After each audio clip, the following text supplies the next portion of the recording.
कोल्हापूरमध्ये बाप लेकीच्या नात्याला काळीमा फासणारी घटना घडली आहे। बापानं स्वतःच्या 13 वर्षीय मुलीवर लैंगिक अत्याचार केल्याचं समजतंय। कोल्हापूरच्या करवीर तालुक्यातील ही घटना सध्या उघडकीस आली आहे।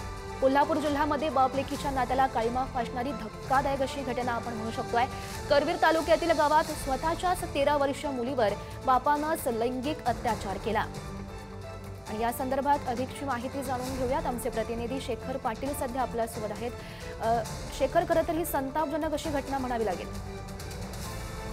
गौरी बरोबर आहे, संतापजनकच घटना ही म्हणावं लागेल। आणि दुसरीकडे बाप लेकीच्या या पवित्र नात्याला काळीमा फासणारी ही घटना आहे।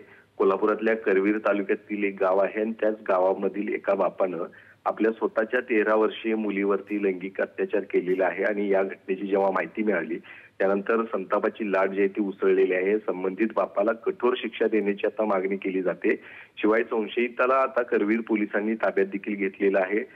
या नराधम बापाला ताब्यात घेतलेला आहे। त्यामुळे या सगळ्या घटनेचा आता तपास जो आहे तो करवीर पोलीस करतायत। करवीर पोलीस निरीक्षक किशोर शिंदे यांनी देखील या घटनेची गंभीर दखल घेतलेली आहे। अटक त्या बापाला केलेली आहे आणि पुढील तपास देखील आता सुरू आहे। मात्र एकंदरीतच आपण हे सगळा प्रकार बघितल्यानंतर पुन्हा एकदा अशा पद्धतीनं आपल्या बालक जे आहेत, अनेक राज्यामध्ये अशा घटना यापूर्वी देखील घडलेल्या आहेत आणि आता देखील ही करवीर तालुक्यातील घटना आपल्या डोळ्यासमोर आहे, ज्यामध्ये बापानं आपल्या मुलीवरती लैंगिक अत्याचार केला। हा प्रकार बघता शेखर, या नराधम बापावर नेमकी काय कारवाई केली जाते हे बघणं महत्त्वाचं असेल। धन्यवाद दिलेल्या सविस्तर माहितीसाठी।